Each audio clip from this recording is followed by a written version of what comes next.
किंवा असा एक उपयोग करण्याची मागणी केली. काय नाही, काय झालं आता 2च महिने झाले हा विभाग माझ्याकडे आलाय आणि तो आल्यानंतर मुळात सुनेचे प्रकल्प हातात घेतलेले आहेत पर्यटनाचे, ते मुदतीत पूर्ण करणं हे पहिलं टार्गेट आमचं आहे.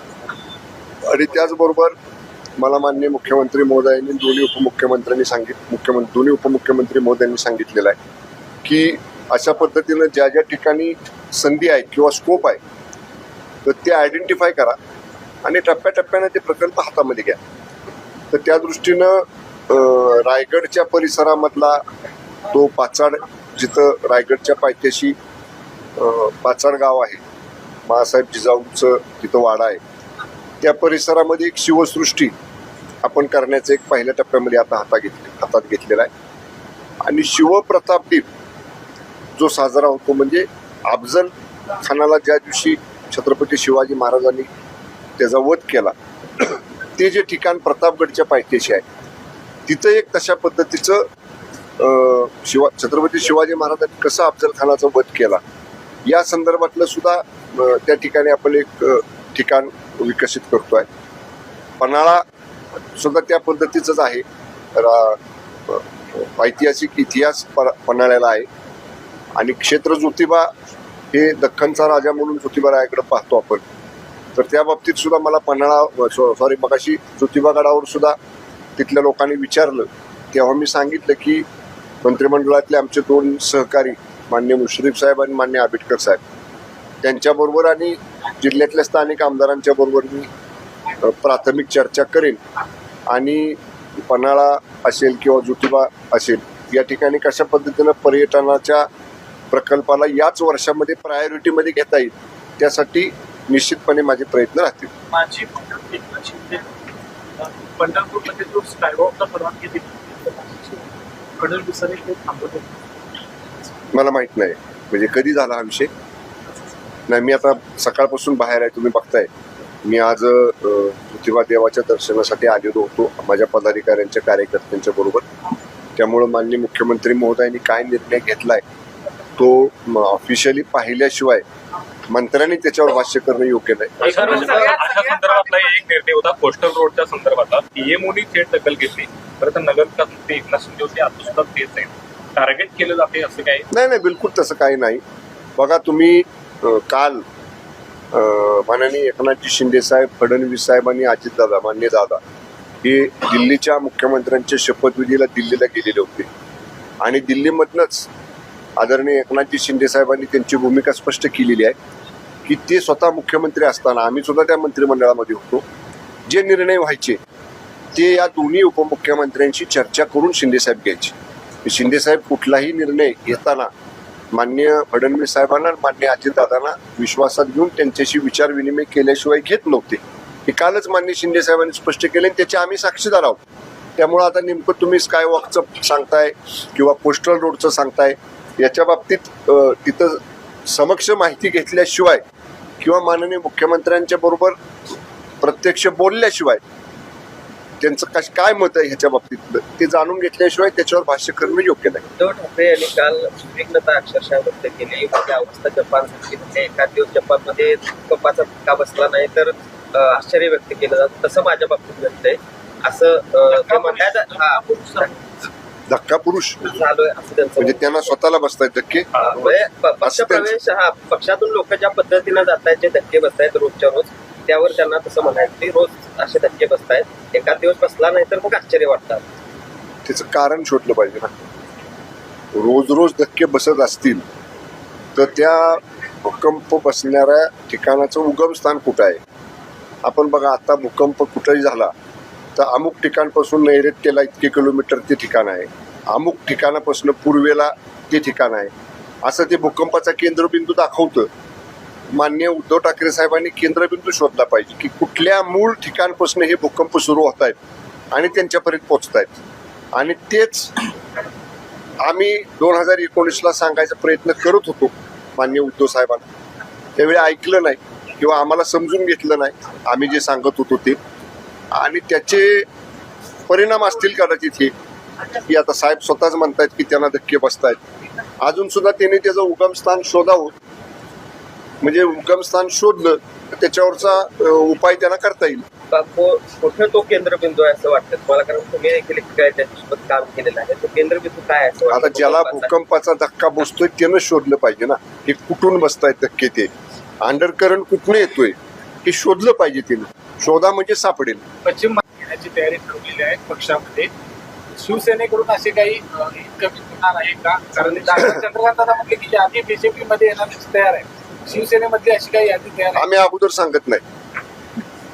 आम्ही एकदाच बोललो, मी आणि उदय सामंत साहेब, आणि त्याचे परिणाम असे झाले की मग लोकांवरती दबाव यायला सुरुवात झाली. त्यांना वेगवेगळ्या पद्धतीने समजवायचा प्रयत्न झाला.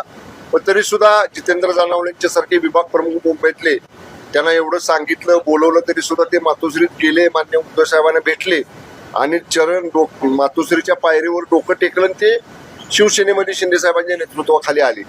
त्यामुळं आम्ही फक्त अगोदर सांगत नाही, शिवसेनेमध्ये सुद्धा मोठ्या प्रमाणामध्ये प्रवेश सुरू आहे. पण हे ऑपरेशन टायगर, हे ऑपरेशन प्रताप सरनाईक एसटी तोट्यात निघाले, कसं पाहता येईल का? म्हणून योजना बंद झाली का? माननीय प्रताप सरनाईक साहेबांचा उद्देश काय होता की एसटी ही तोट्यात पहिल्यापासूनच आहे. म्हणजे आपण जर बघितलं असेल तर जिथं दुसरं कुठलं वाहन जात नाही तिथं महामंडळाची एसटी जाते. विद्यार्थ्यांच्या शाळा कॉलेजच्या टाइमला बाकी खाजगी वाहतूक व्यवस्था असणाऱ्या यंत्रणा जात नाहीत, पण आपली एसटी जाते.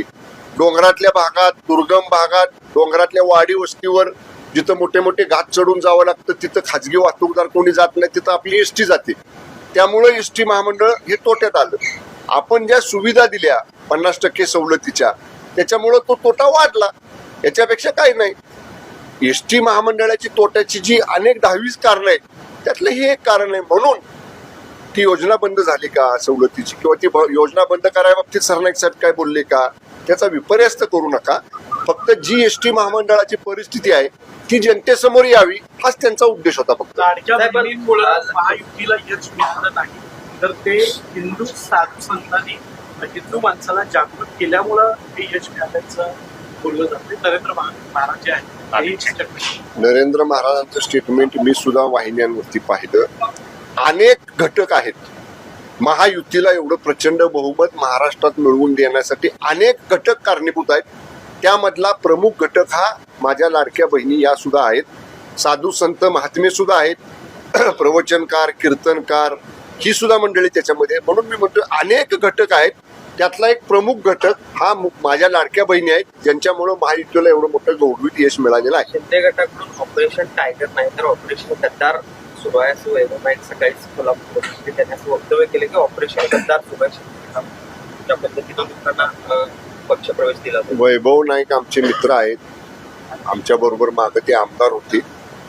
त्यांना फक्त मला एकच म्हणायचं आहे की एका बाजूला तुमचेच नेते म्हणतायत की मला रोज धक्के बसतायत, ते कशामुळं बसतायत त्याची जर माहिती वैभव नाईकांनी जर घेतली त्यांच्या नेत्यांकडे जाऊन, त्यांना जाता येतं का नाही, त्यांच्याशी बोलणं नेत्यांशी होतं का नाही हे मला माहीत नाही.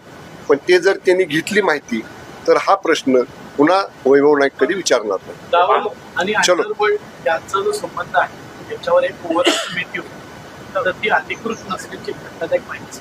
कुठली समिती? कोहरा केंद्रीय गृह अस्तित्वात मला माहित नाही. त्यामध्ये दाऊद आणि शरद पवार यांच्या नाही, मला याची कल्पना नाही. हा गृह विभागाशी निगडीत प्रश्न आहे, त्यामुळं याची सुद्धा माहिती माझ्याकडे आता तरी नाही. ओके. मंत्रिमंडळाच्या 2 मंत्र्यांच्या वरती राजीनाम्यासाठी दबाव तंत्र काय कुणावर कोकाटे कोणी मागितला राजीनामा?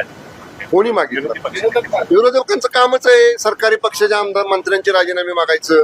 विरोधकांना काम काय? आता 240 आमदार एका बाजूला आणि 40 आमदार एका बाजूला आहेत विधानसभेमध्ये. एवढं मोठं बहुमत आहे.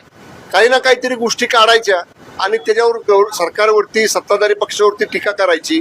आमच्या कुठल्याही मान्य मंत्री महोदयांवर काही जरी आरोप झाले तरी मान्य फडणवीस साहेबांनी, शिंदे साहेबांनी, मान्य दादांनी सांगितलेलं त्याची चौकशी होईल. चौकशीतनं दूध का दूध, पाणी का पाणी बाहेर येईल. चौकशी तर होऊ द्या. चौकशी व्हायच्या आधीच जर तुम्ही त्यांना आरोपी म्हणून घोषित करणार असाल तर ते योग्य नाही. कुठल्याही राजकीय व्यक्तिमत्व असेल, लोकप्रतिनिधी असेल, त्यांच्या बाबतीत जर आरोप झाले तर त्याची योग्य यंत्रणेकडनं चौकशी झाली पाहिजे. चौकशीत ज्या गोष्टी पुढे येतील त्याच्यानंतर वरिष्ठ आमचे जे आहेत मुख्यमंत्री उपमुख्यमंत्री महोदय ते याच्यावर निर्णय घेतील. Okay, thank you. 12 तारखेला मंत्रालयावरती या बाबतीत ज्या ठिकाणी लोकांचा त्या रस्त्याला विरोध आहे तिथं लोकांचा विरोध डावलून कुठलीही गोष्ट करायची नाही अशा पद्धतीची भूमिका सरकारने घेतलेली आहे. इथल्या बाबतीत विशेषतः कोल्हापूरच्या बाबतीत मान्य पालकमंत्री असतील, इथले आमचे खासदार साहेब इथं आहेत, सगळे आमचे आमदार आहेत, या सगळ्यांशी चर्चा करून जर लोकांचा विरोध असेल तर लोकभावनेचा आदर हे सरकार करेल. ओके, जिल्हा परिषदेच्या माजी सैनिकांना 7% जागा रिक्त आहेत. या जागा फक्त माजी सैनिकांनाच मिळायला शिकणार संघटना आणि याचं निवेदन मी माजी सैनिक कल्याण विभाग माझ्याकडे आल्यानंतर मी प्रत्येक विभागामध्ये किती पदं रिक्त आहेत एक सर्व्हिसमनसाठी राखीव ठेवलेली, त्याचा प्रत्येक जिल्हाधिकाऱ्यांच्याकडनं विस्तृत एक फॉर्मॅट दिलेला आहे, त्याप्रमाणे माहिती मागवलेली आहे. ती आल्यानंतर दर 2 महिन्यातनं ज्या ज्यावेळी नवीन भरती कुठल्याही विभागात निघेल त्यांनी अनिवार्य पद्धतीनं माजी सैनिकांचा कोटा भरला पाहिजे याच्यासाठी माजी सैनिक कल्याण विभागामार्फत निश्चितपणे भूमिका घेतली जाईल. थँक्यू. मी तुम्हाला